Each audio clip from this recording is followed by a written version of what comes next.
Човек умира и тялото му става на прах, но това, което е написал, заставя този, който чете, да си спомня. Това е написано няколко хилядолетия назад във времето.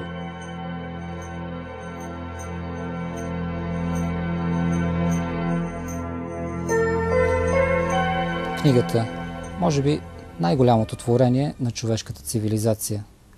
Защото именно чрез книгата се съхраняват и предават за следващите поколения знанията на писатели, учени, философи.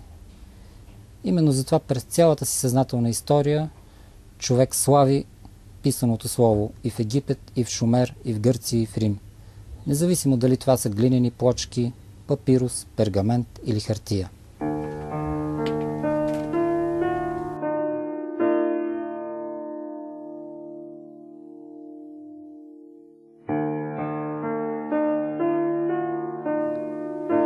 Книгата сравнявана е и с прозорец към света и с извор на мъдрост.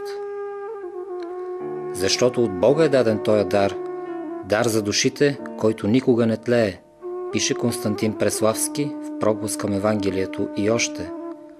Голи са без книги всички народи, не можейки да се борят без оръжие с противника на нашите души. Появата на писаното слово поражда и нуждата от библиотека, място за съхранение на книгите. Паметта на човечеството, приют на мислите, аптека за душата, дом на мъдростта, книжовен палат. Така са наричали през вековете библиотеките. Библиотеки е имало и в българските манастири, и през първото, и през второто българско царство, и през вековете на османско владичество. Но тези библиотеки не винаги са били най-сигурното убежище за книгата. Замислили ли сте се за пътя на една книга, пътя, който тя изминава? Пътят на българската книга през вековете не е бил лек. Била е изгаряна, заравена в земята, унищожавана по всякакъв начин, но и спасявана, нерядко от най-обикновени хора, просто родолюбиви българи. Но огромната заслуга не само за опазването и разпространението на българските книги, а и за тяхното създаване имат българските монаси.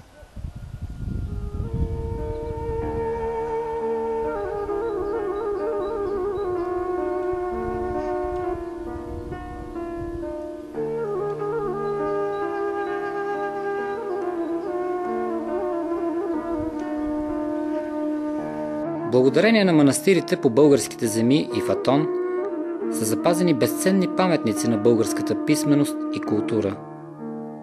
Една от основните дейности там е била преписването на ценни богослужебни книги, а това е било истинско изкуство, както можете сами да се убедите.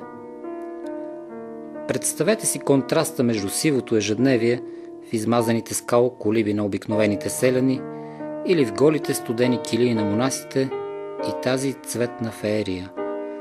Въздействието трябва да е било омагьосващо.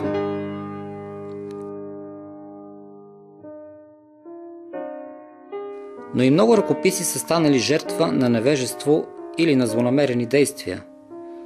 С голяма болка Неофит Рилски пише: „О, загуба за нашия народ!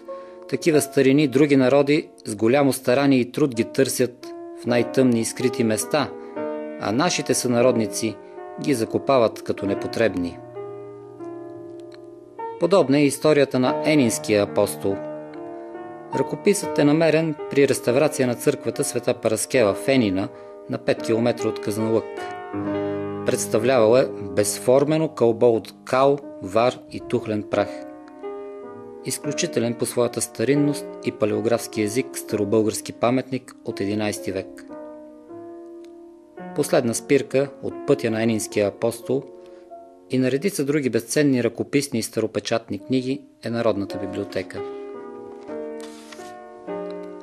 Днес тук се съхраняват над 7 милиона библиотечни единици, които я правят най-голямото книжовно хранилище в България и една от най-богатите библиотеки на Балканския полуостров. Но началото е било друго.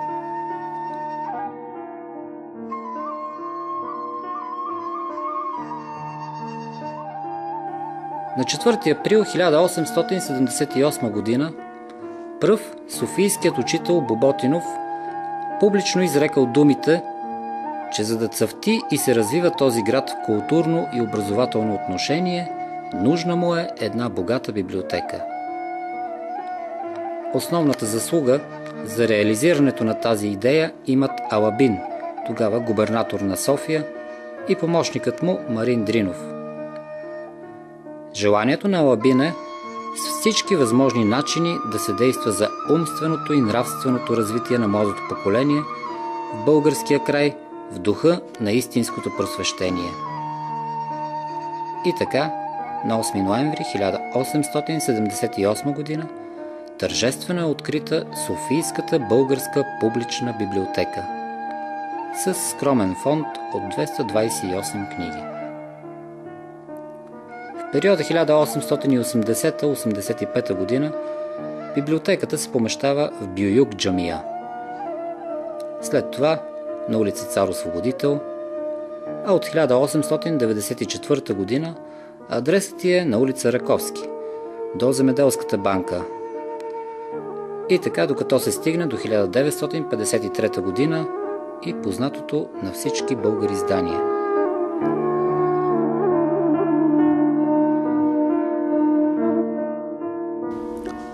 Събиране на старобългарски и новобългарски ръкописи, както и старопечатни книги. Основание на една по възможност пълна сбирка на всичко, каквото е писано в чужбина за България, сега и в преминалите времена. Съставяне на сбирка от всичките класически съчинения от разни литератури. Събиране и допълване на една сбирка от най-главните съчинения по всичките науки. Това са основните принципи и цели на Народната библиотека, които в същността си не са променени и днес, изработени през 1884 г. от професор Константин Иречък. Иречък черпи опит от уредбите в тогавашните европейски университетски библиотеки. Основната му мисъл е правилата да служат като ръководство за бъдещето, когато библиотеката ще се намира в такива обстоятелства, дето ще може напълно да се развива.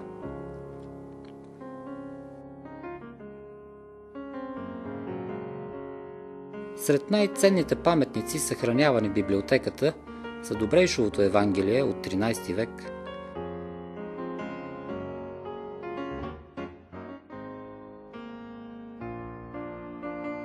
Евангелието на поп Пунчо,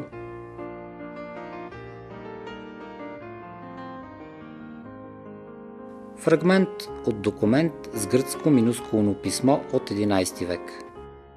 Ето още един интересен документ. Опис на мъжкото население в село Мирабело на остров Крит от 1653 г. 5 години след завладяването на острова от турците. Любопитна, но и твърде дълга, тема за цяло предаване е историята на грамотите от 1664 г. на руския цар Алексей Михайлович, бащата на Петър Велики, предадена на съхранение в Народната библиотека между двете световни войни, както и тази, издадена от руския император Александър I през 1825 г. Кондика на Охридската българска архиепископия от 1677 г.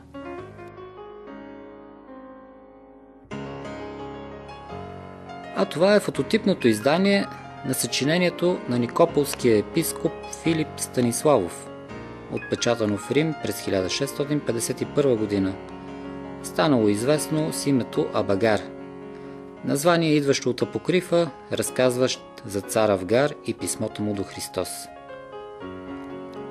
Оригиналният Абагар всъщност е отпечатан върху дълга лента, която се навивала на свитък и се носела закачена на врата, като амулет.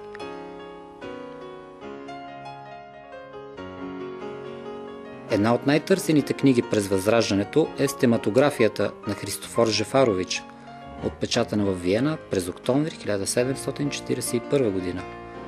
Сборник от литографирани изображения на български и сръбски царе и светци. 58 герба на европейски народности, придружени от исторически справки и кратки 4 стишия.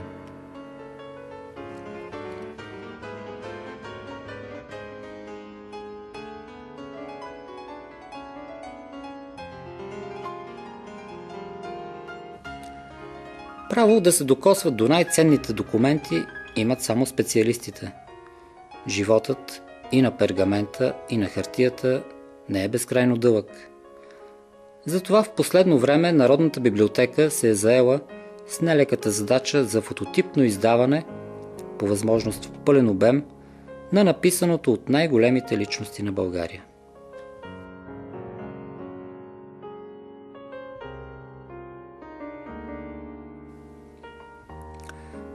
Ето и първия български вестник – Български орел. Датата е 20 април 1846 година.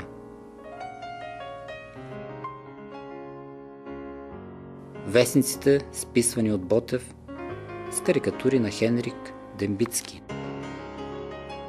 Зашифровани писма до задграничното представителство на Вътрешната македоно-одринска революционна организация в София от 1900 година. Освен за революционни въпроси и организация на чети, тук пише: къде ви са кандидатите за учители? Времето е късно. Единственият запазен екземпляр от брой 6 на революционен лист, разпространяван в Македония през 1906 година. В Български исторически архив на Народната библиотека се съхраняват и архивни фондове на видни български творци, като тези все още непубликувани писма на Йордан Йовков от Добруджа до влиятелния му приятел в София Евстрати Гешов, когото писателят моли да му помогне да се премести в столицата. Непосилна задача е да проследим дори и част от пътя на книгата във времето и пространството. Само докосване до света на писаното слово бихме могли да наречем кратката ни разходка в Народната библиотека Свети Кирил и Методий. Няколко думи за финал. Безписмените първобитни народи са били поразени на времето, когато виждали как европейците с помощта на черни знаци на бяла хартия могат да узнават и разказват за събития, които не са видели. А в края на миналия век, в няколко селца, близо до мястото, където се сливат реките Тигър и Ефрат, местните жители все още обожествяват азбуката.